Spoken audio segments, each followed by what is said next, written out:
Stop thinking about the time I pounded my friend in the car. Every time I do, I get so hard I can't think straight. Even as I type this, I have to stop ever so often to rub one out. My girlfriend Malia believes that men and women can be platonic friends. Every day she'd get into arguments with my friends about how it's possible for women and men to be friends and would constantly use our relationship as an example. I used to agree with her until a few months ago when I fell in love with her. Of course, I couldn't tell her without losing our friendship. Everything was going fine until last month when my friends and I decided to go on a road trip. My friend's minivan was a 5-seater and there were 6 of us. Obviously, none of us wanted to sit on another dude's lap, so everyone argued for Malia to do it. Eventually, she gave in, but on the condition that she sat in my lap. Malia is gorgeous. She has large melons and a big, tight gut. Our friends would constantly hit on her, and it was due to that she wanted to sit on me. I sat in the far back and this also gave Malia chances to stretch in the empty space beside us. The first hour was awkward, but by the second hour, we got comfortable enough for her to lean back against me.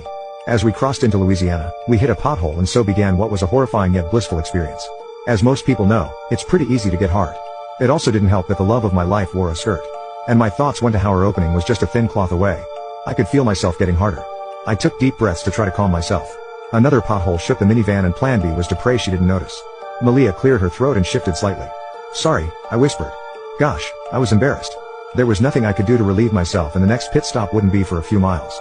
"It's okay, can't be helped," she replied. I closed my eyes and just hoped it would go away. But it was like an onslaught of potholes and crappy roads and a jolt of pleasure that caused me to instinctively grab her hips. Each rumble and bump that tossed her slightly in the air and back on my pickle drove me insane. I wanted so desperately for my meat to accidentally slip out of my shorts and right into her cat. I wanted to say, "Frick this," and throw her on the minivan floor and bang her brains out doggy style.